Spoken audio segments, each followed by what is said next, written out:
এমন একটা সুন্দর টেস্টি পাবদা মাছের রেসিপি দেখাবো আজকে। তো চলো শুরু করি। প্রথমেই নিয়ে নিয়েছি পাবদা মাছ, ভালো করে ধুয়ে নিয়েছি। এবার আমার পাবদা মাছ কিন্তু ভীষণ ফোটে, তোমরা দেখতে পেলে সাদা রঙের আমি মাছটা রেখেছি আর কড়াইয়ের মাছটা হলুদ। তার কারণটা আমি বলি, পাবদা মাছ ভীষণ পরিমাণে ফোটে এবং গায়ে একদম ছিটকে ছিটকে লাগে। তার জন্য এবার আমি সর্ষের তেল গরম করার পরে সেইটাতেই হলুদ আর লবণ দিয়ে মাছগুলোকে হাতে চেপে চেপে ওর মধ্যে দিয়েছি, যাতে মাছগুলো একটু কম ফোটে। এবং ট্রাস্ট মি, একটু কম মানে ফুটেছিল, কিন্তু একটু কম ফুটেছিল। এরকম বলতে পারবো না যে একদমই ফোটেনি, কিন্তু যা ফোটে, যে পরিমাণে কষ্ট হয় সেই পরিমাণে কিন্তু ফোটেনি। এবার বাকি আর রান্নাটা কি, মাছ যখন ভাজবো আমি আঁচটা কিন্তু হাইয়ে রাখবো। গোটা রান্নায় কখন আঁচ হাই করব কখন লো করব তোমাদের আমি দেখিয়ে দেবো। আর কটা মশলা তৈরি করেছি, সেটা হচ্ছে কিছু আদা কুচি, লঙ্কা কুচি, কাঁচা লঙ্কা চেরা আর টমেটো কুচি। টমেটোটা বেটেও নিতে পারো। আর এটা হচ্ছে সর্ষে পোস্ত বাটা, যেরকম মাছ সেরকম পরিমাণে নেবে। আর একটা জিনিস সেটা ফোড়নের জন্য লাগবে, সেটা হচ্ছে কালো জিরে। তো এবার কালো জিরেটা তো খুবই ইম্পর্ট্যান্ট। মাছ ভেজে নিয়ে আর মাছগুলো একটু বেশি বড় সাইজের ছিল বলে দুটো মাছকে আবার মাঝখান থেকে কেটে দিয়েছিলাম। আর দুটো পেঁয়াজও আমি দেবো, অনেক সময় আমি পেঁয়াজ ছাড়াও করি, কিন্তু এবার দেবো। তো পেঁয়াজগুলোকে এরকম লম্বা লম্বা লম্বা লম্বা করে কেটে নিয়েছি, সরু সরু করে, বা যেমন তোমরা পারো সেভাবে কেটে নেবে। চেষ্টা করবে একটু ওই লম্বা লম্বা ধরনের কাটতে, তাহলে ভালো লাগবে খেতে, মুখে পড়লেও মন্দ লাগবে না। এবার কড়াইয়ে প্রথমেই যেটা করেছি, ওই আদা, কালো জিরে আর কাঁচা লঙ্কা এই তিনটেকে ফোড়ন দিয়েছি, সঙ্গে একটু চিনি দিয়েছি আর পেঁয়াজ দিয়েছি।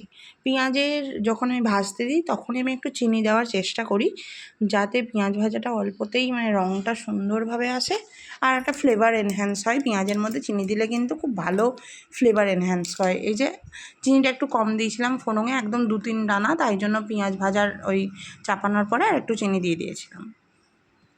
যাই হোক, এটা নেড়ে চেড়ে রেডি করছি।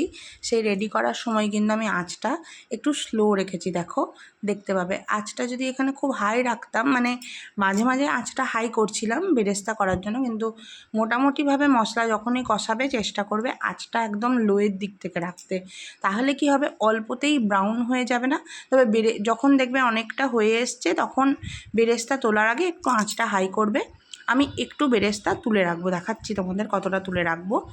ওই দুটো পেঁয়াজের মধ্যে মোটামুটি ধরো অর্ধেক পেঁয়াজের বেরেস্তা আমি তুলে রেখেছি আলাদা করে। এই যে শুধু পেঁয়াজ বেরেস্তা বলে নয়, ওই যে কাঁচা লঙ্কা, আদা, কালো জিরে, ওই ফোড়ন শুদ্ধই বেরেস্তা আর একটুখানি তুলে রেখেছি, 1/3 মতো। এবার কি করব দেখাচ্ছি।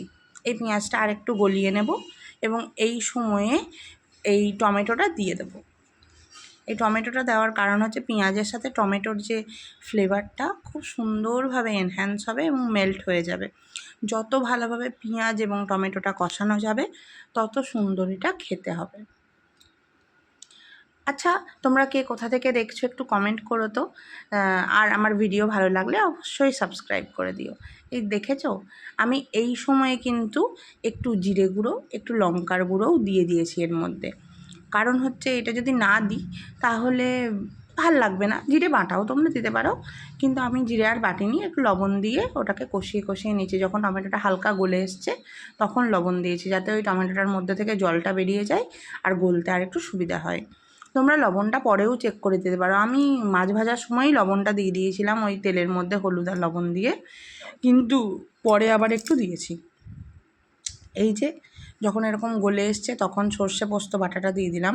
আর সর্ষে পোস্ত বাটিটার জল ধোয়াও একটু বাদে দেবো, আগে একবার কষিয়ে নেব, তারপরে জলটা দেব।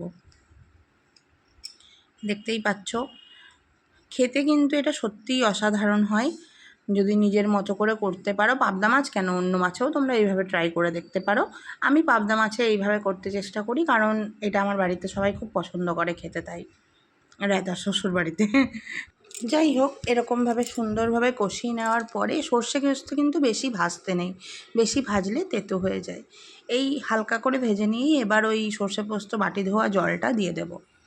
এবার এই বাটি ধোয়া, আমি সবসময় বাটি ধোয়া জল, খুন্তি ধোয়া জল দিই, কারণ কি, তাতে টেস্ট অনেক বেশি বেশি হয়। এটা খুব নিয়ম।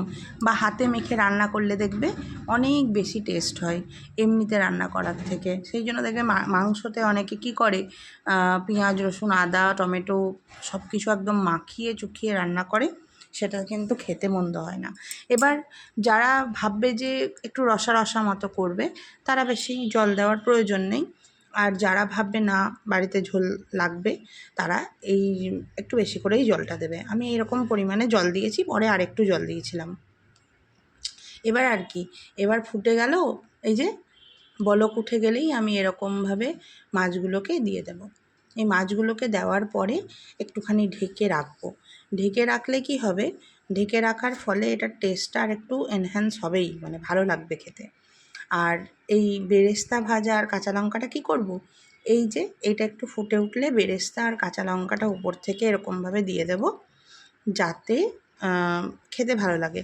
কাঁচা লঙ্কা নিজের পরিমাণ মতো দেবে, এই তেলটাও যদি চেঁচে দেওয়া যায় দেবে, কিন্তু আমি দিতে পারিনি, আর হাতে লেগে যাচ্ছিলো তাই। এই যে কাঁচা লঙ্কাগুলো দিয়ে দিলাম। মাছ মাংসতে একটু কাঁচা লঙ্কা না দিলে ভালো লাগে না। আর মেন ব্যাপার হচ্ছে, যে রান্না একটুখানি অন্যরকম ভালো রান্না, তাদের ওপর থেকে কাঁচা লঙ্কার ফ্লেভার অসাধারণ লাগে। কি বলো তোমরা? দেখো ঢাকা দিয়ে দিয়েছি, এই 5 মিনিট মতো ফুটেছে হালকা আঁচে।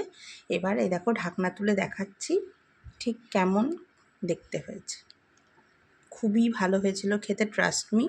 তোমরা চাইলে এইভাবে করতেই পারো, আর করলে জানিও তোমাদের কেমন লেগেছে। আর আমার চ্যানেলটাকে ভালো লাগলে একটু একটু সাপোর্ট করে দিও, দুটো কমেন্ট, একটা লাইক আমার চ্যানেলটাকে গ্রো করতে হেল্প করবে। আমি ভালো ভালো রেসিপি দিতে পারবো। Bye bye.